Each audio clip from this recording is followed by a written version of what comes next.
Hello, ladies and gentlemen. It's theeradillo, and welcome to theeradillo FC. I'm your host, the ugliest Manchester United fan in the world, theeradillo. We are reacting to the 0-0 Manchester derby.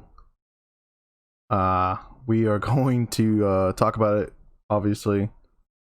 We're going to look at the formation. We're going to talk about the game. It's pretty boring, honestly, especially when we get into it. I'll explain.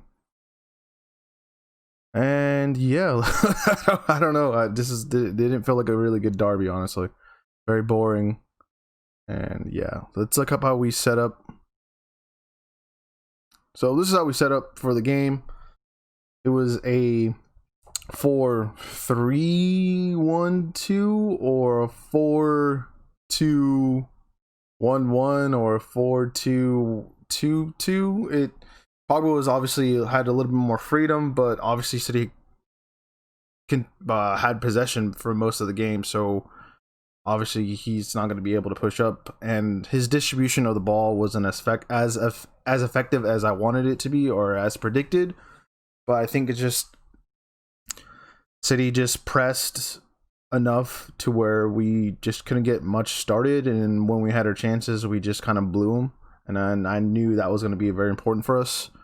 So it's very disappointing to see this starting lineup, honestly, because of the one guy of Luke Shaw right here. Just a guy I don't want to see on the pitch anymore, honestly. He's starting to be into the realm of the Ashley Young discussion, or why are we playing him? And I don't think he made much of a difference. Some people might say he had a great game. He's just very poor. Yeah, that was our formation going into the game. I mean, this image kind of explains it all. If you are just listening, we do this on YouTube, so if you want to see visuals, it's a picture of Kyle Walker and Marcus Rashford trying to win the ball, and that was basically the game a lot of the time. Just trying to... It was very weird to see a Guardiola team kind of like try to muscle their way through this game a little, because they just didn't seem like... They were very stagnant. They didn't seem very... energy. There's no energy, no movement. Kevin De Bruyne kind of just didn't really do much, honestly, which was kind of surprising. So I guess Ollie in a way locked them down, but in that same way or process, he basically locked ourselves down as well. There was a moment that we thought was going to happen. The image now is Marcus Rashford, who was offsides, obviously, and then there was a penalty that might have happened, but it didn't, obviously, because he was offsides. But that was like the moment where I was like, okay, this is it. This is where the game is going to start to change. But the offsides call happened, obviously, because of VAR, and nothing happened. And basically, nothing really happened later in the game as well. Sterling had some chances. He had some runs, or I mean, not really chances. He just had really nice runs, but he just got really neutralized. I think Aaron Wan-Bissaka did what he's best at, and his one-on-ones are just really far superior to most right backs, obviously, in the world. Sterling just it didn't play to his favor of his pace. He matched him there. Strength, obviously, boxed him off the ball. He just really neutralized Sterling in this game, which was like very effective, and he did well, obviously. And I thought the difference maker would have been Paul Pogba, who's now on the screen, because of his quality.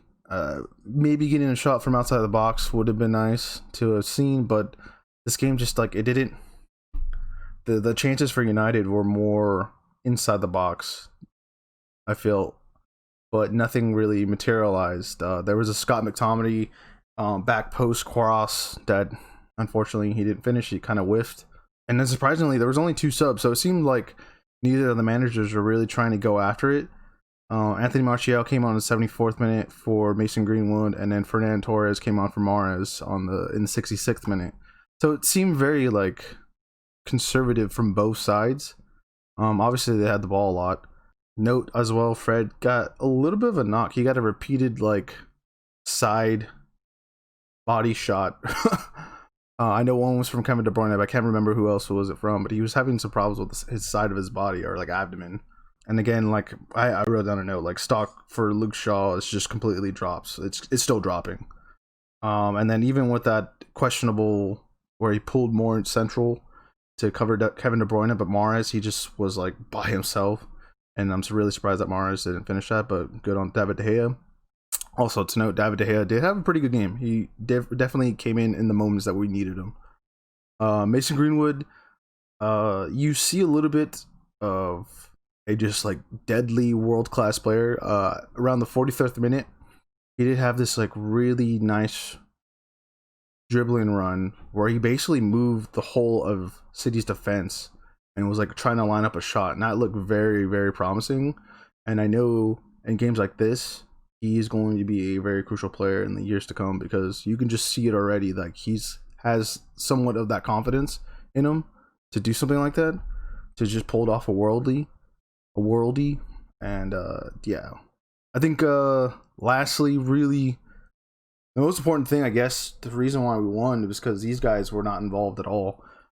Kevin De Bruyne didn't have anyone at the end of anything really. Jesus was just offsides most of the time on his runs, and Sterling he's kind of just becoming Sterling. He's not really in form.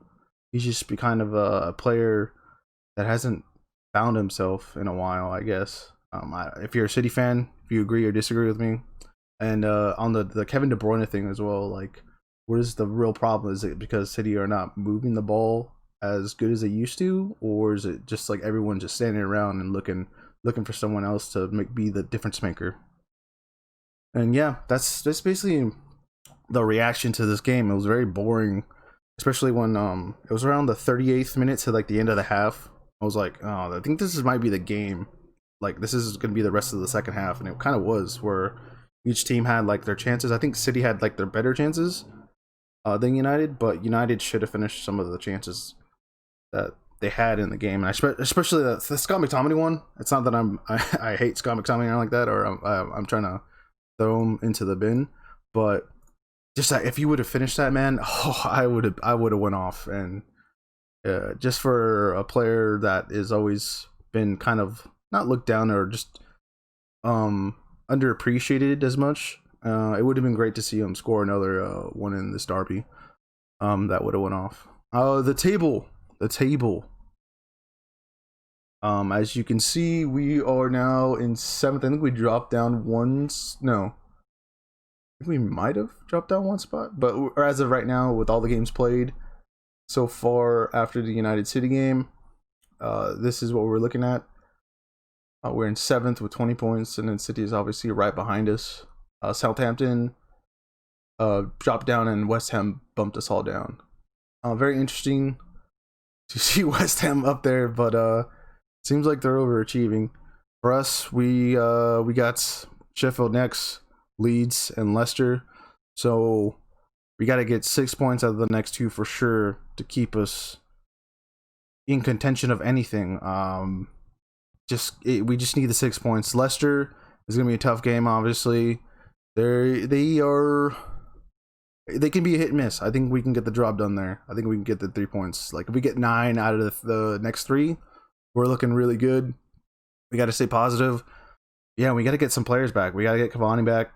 We got to get Martial scoring goals. I think once those 2 come back, I think it's time to give Marcus Rashford maybe a game off just to get some rest. I know he wants to play, and I know everyone wants to see him play, but I just think he needs a game off, get a nice breather, and see more of Johnny Van Der Beek involvement into the squad, because we only had 2 subs total, or there's 2 subs from both teams total, and I think I don't know, it was just a little suspect because of only making the 1 sub. I think he could have came on, may not been a difference maker, but would have injected some energy into the team that we needed. It's because the City team, not that I'm saying they're not going to finish top 10 or top 4, but it's starting to feel like it's like after watching this game, because I watched the Spurs City game as well, it just seems for City fans just bear with me here if you're actually listening to this. That it's just it's a little suspect as well. Like, are you guys gonna finish fourth? Because like we have a lot of good teams ahead of us right now with Tottenham, Liverpool, Chelsea, Leicester, and it's gonna be a really crazy battle, I think, at the end here. And who's gonna finish top four? I don't know yet. I know we're gonna be there for sure. There's no way we don't get this, especially dropping out this week, and it's a decent result for what happened midweek. I'm gonna take it, but we gotta get the next. We gotta get the next 9. We gotta get the next 9 because that's gonna be. We gotta continue. We gotta start grabbing these points whenever we can, and that we should be grabbing. So that's been my reaction. Let us know what you thought about the game. Let us know what you thought about Ollie's selection. And that isn't it. I've been theeradillo. Thank you guys for watching and listening. We will be back, obviously, for the Sheffield United game, which is going to be a midweek game. And yeah, so like I said, thank you guys for joining us on theeradillo UFC. I've been theeradillo, the ugliest Manchester United fan in the world. And we'll see you guys later. Cheers.